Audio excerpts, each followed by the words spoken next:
तो आज अल्हम्दुलिल्लाह मैं आपके साथ रेसिपी शेयर करने जा रहा हूँ ऊँट बनाने के टिक्के। तो यही रेसिपी हम इसको बीफ के टिक्के को भी लगा सकते हैं। तो कैसे अंगीठी बनानी है, अगर आपके पास घर पे अंगीठी नहीं है उसका भी आपको तरीकाकार बताऊंगा कि घर में आप अंगीठी कैसे बना सकते हैं बहुत ही आसान तरीके से। इतना रेशमदार और जूसी टिक्का बनाने की आपको रेसिपी बताऊंगा। वीडियो को आपने अपने पास सेव करके रख लेना है, बहुत ही काम आएगी। अपने दोस्तों के साथ भी शेयर करें तो उनको भी आसानी होगी ऐसा टिक्का बनाने में। तो इतना चटपटा और इतना सॉफ्ट टिक्का होगा ना कि आप ये पकाते वक्त भी आप देख सकेंगे कि ये अंगीठी से गिरता होगा। बहुत ही सॉफ्ट टिक्का होगा। तो करना क्या है, आपने वीडियो को सेव कर लें, अपने दोस्तों के साथ भी शेयर करें। चैनल पे अगर नए हैं तो इसको सब्सक्राइब लाजमी करें। तो चलिए स्टार्ट करते हैं आज की ये वीडियो। अच्छा, सबसे पहले तो मैं आपको दिखा दूं कि ऊँट का गोश्त है हमारे पास, और गोश्त हमने ले लेना, एक तो बोनलेस हो और दूसरा ये हम लेंगे चर्बी वाला गोश्त हो। तो इससे बहुत ही ये जूसी और सॉफ्ट बनेगा। तो पहले तो हमने इसके छोटे छोटे पीसेस कर लेने, टिक्का बोटी जितनी आपको पसंद है या जितनी होती है उतनी इसकी टिक्का बोटी साइज वो काट के मैं आपको अभी दिखा देता हूँ। कुछ इस तरह के हमने इसके पीसेस करने हैं, छोटे छोटे, ज्यादा छोटे भी नहीं करने और ज्यादा बड़े भी नहीं करने हैं। तो जितना चिकन टिक्का होता है उससे हम इसे छोटा ही रखेंगे। तो चर्बी की भी आप देख सकते हैं इसके पीसेस कर दिए हमने। तो अब हम इसको अच्छी तरह से धो लेते हैं 2 से 3 पानी में। अच्छा जी, तो ऊँट के गोश्त के जो टिक्के हम रेडी कर रहे हैं ना, उसको हमने अच्छी तरह से धो लिया, इसको अच्छी तरह अब स्टेन कर लिया। उसके बाद हमें इस तरह का एक बाउल चाहिए। अब इसमें हम ये डाल देंगे तमाम टिक्के बाउल के अंदर, ताकि बनाने में हमें आसानी हो। जो इसको हमने मसाला मैरिनेशन करना है तो आसानी से लग जाए। तो बर्तन थोड़ा सा आपने खुला ही रखना अपने पास। पहले तो अब हम अपना पपीता ग्राइंड कर लेते हैं। पपीता जो है हमने इसको अच्छी तरह से छील लिया। आपको ये दिखा दो, जो इसके छिलके वगैरह हैं वो हमने इसको उतार लिया छोटे छोटे पीसेस करके, इसको लंबाई में कटिंग करके। तो इनके छिलके उतार के इसको साइड पे ये वेस्ट कर देंगे। तो उसके बाद जो हमारे पास बकाया पपीता बचा है, इसके हमने छोटे छोटे इस तरह के पीसेस करके तो इसको ग्राइंड कर लेना। कुछ इस तरह के हमने इसके क्यूब से बना लिए। अब इनको हमने ग्राइंड कर लेना। जग हमने अपने पास ले ग्राइंडर वाला। तो अब इसमें हम ये पपीता शामिल कर देते हैं, तकरीबन सारा इसमें शामिल कर देते हैं। तो ये अपने पास आप संभाल के भी रख सकते हैं, फ्रीजर में या फ्रिज में रख लें तो ये खराब नहीं होता। ग्राइंड करने के बाद आप इसको सेव करके रख सकते हैं अपने पास। पानी डाल लेते हैं जितना इसमें ग्राइंड हो जाए, तकरीबन जितनी जरूरत होगी इसको बस हमने ग्राइंड करना है। पपीते को ग्राइंड करने के बाद कुछ इस तरह का ये देखें आप पेस्ट बन गया है। तो इसको आप अपने पास स्टोर करके रख सकते हैं। तो कोशिश करनी है जो पपीता आपने लेना है इसको आपने कच्चा लेना है, पक्का नहीं लेना। जो पक्का होता है वो पीला वाला होता है और जो कच्चा होता है वो सब्ज वाला होता है। उससे जो बीफ की बोटी या बिहारी बोटी जो भी आप बनाएंगे उसका बारबेक्यू बहुत ही सॉफ्ट बनेगा। तो इस तरह आप इसको हम स्टोर करके रख लेते हैं या आप यूज कर लें आप। पपीता हमने ग्राइंड करके अपने पास रख लिया है। तो अब स्टार्ट करते हैं मैरिनेशन करना। कचरी पाउडर हमें चाहिए, जो आपको पंसार की दुकान से बासानी मिल जाता है। तो आपने ये एक साबुत वाले मिलते हैं वो नहीं लेने, आपने जो ग्राइंड की होती है ये कचरी, इसका पाउडर लेना है। तो ये बहुत ही आसान तरीके से आपको बाजार से मिल जाता है। तो पहले तो हमें ये चाहिए इसको लगाने के लिए टिक्के को 1 से 1.5 चम्मच हम कचरी पाउडर लगाएंगे पहले इसको, जिससे ये सॉफ्ट करना है हमने इसको। 1 से 1.5 चम्मच हमने इसको लगाना है नमक। 2 चम्मच अदरक लहसुन पेस्ट।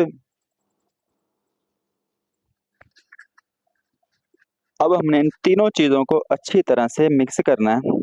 5 से 7 मिनट इसकी मसाज करेंगे। हाथ की मदद के साथ भी कर सकते हैं तो चम्मच के साथ भी कर सकते हैं। इसको अच्छी तरह पहले तो इसको मिक्स करना है। 5 से 7 मिनट हमने इसको अच्छी तरह मिक्स किया। आप देख सकते हैं कचरी जो है ना वो इसमें अच्छी तरह से जज़ब होगी, बस थोड़ी थोड़ी चीज नजर आ रही है। अब इसको हम स्टे देते हैं, तकरीबन 10 मिनट के लिए इसी तरह इसको छोड़ देते हैं। तकरीबन 10 मिनट का टाइम हमने इसको दे दिया है टिक्के को। अब इसमें शामिल कर देंगे आधा कप सिरके का। अगर सिरका ना हो अपने पास तो इसमें आप आधा पाव नींबू का जूस ऐड कर दें। 20 से 30 ग्राम इसमें पपीते का पेस्ट जो ग्राइंड किया हुआ हमने वो ऐड कर लेंगे। अगर इस तरह आपको अंदाजा ना रहे तो 4 चम्मच, जैसे कि 1 चम्मच 10 ग्राम का होता है, तो 4 चम्मच हमने ये वाले पपीते के ऐड कर देने इसमें। इतना ही इसमें शामिल करेंगे दही। तो दही थोड़ा सा गाढ़ा लेना है हमने। अब इसमें शामिल करेंगे 2 चम्मच कुटी हुई सुर्ख मिर्च,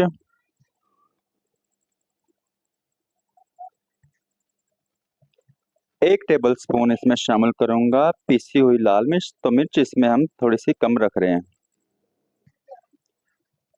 1 चम्मच इसमें शामिल करेंगे हल्दी, 1 चम्मच इसमें शामिल करेंगे अजवाइन, 1 चम्मच इसमें सूखा धनिया कुटा हुआ, 1 चम्मच इसमें शामिल करेंगे गरम मसाला पाउडर। तो ये आपने अच्छे वाला गरम मसाला पाउडर इसमें शामिल करना है।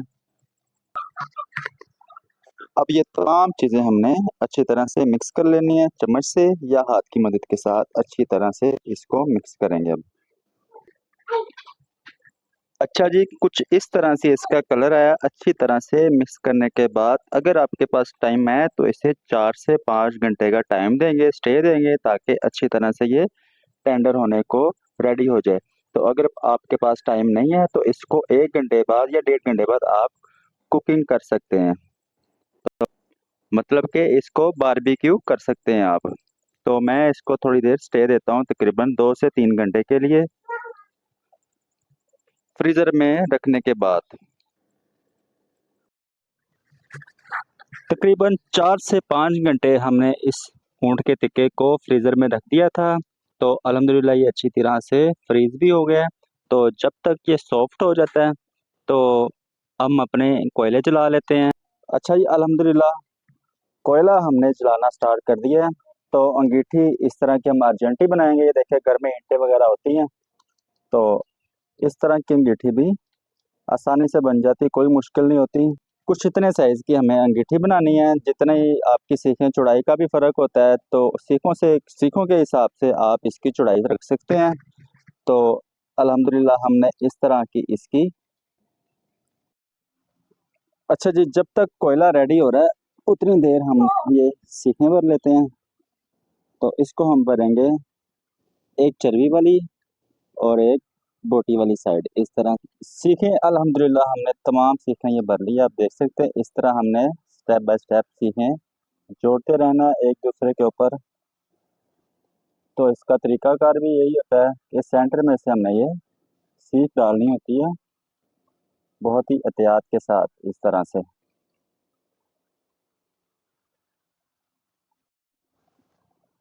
अच्छा जी, कुछ इस तरह से अल्हम्दुलिल्लाह आप देख सकते हैं कि सीखें हमने भर ली हैं। ये देख सकते हैं आप। तो कोई जो पीस है गिरने वाला नहीं है। अब जो आग लगाई है ना हमने कोयले की, वो अल्हम्दुलिल्लाह रेडी हो गई है। अब इसको हमने साइड पे कर देंगे। ये जो सीखें हमने भर ली थी कोई ट्रे वगैरह के अंदर हमने इसको रख लेना है। तो जो कोयला हमने रेडी किया होगा ना, अब इसको हम तोड़ के इस तरह से, तो ये जो अंगीठी बनाई हमने इसमें बखेर लेना है इस तरह से। कोयले के बखेरने के बाद अल्हम्दुलिल्लाह बहुत नॉर्मल सी आग पे आपने इसको पकाना है। ज़्यादा तेज़ आग पे नहीं बनाना, नहीं तो ये इसमें चीड़ापन आ जाता है। ये बबल जैसी हो जाती है, जैसे कि बबल होती है ये वैसे बन जाते हैं। इसको दरमियानी सी आग पे पहले तो हमने पकाना है। तो बहुत ख़ास टिपें होती है इसमें, आपने स्टेप बाय स्टेप इसको नोट करना है, तो वीडियो को स्किप नहीं करना। तो इसी दौरान टिक्का जो भी हम बनाएंगे वो जूसी और मुलायम बनेगा।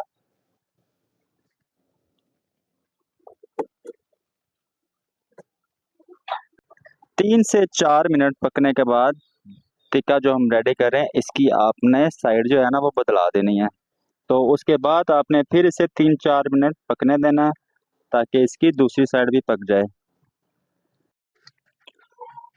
अच्छा, ये टिक्का अल्हम्दुलिल्लाह हमारा बन गया। मैं आपको दिखा दूं, ये देखें कुछ इस तरह से हमने इसकी फाइनल लुक आप देख सकते हैं। तो बहुत ही सॉफ्ट बना है ये टिक्का। तो ये अल्हम्दुलिल्लाह सीखों से गिर रहा है, ये मैं आपको दिखा दूं, बहुत ही ज़बरदस्त।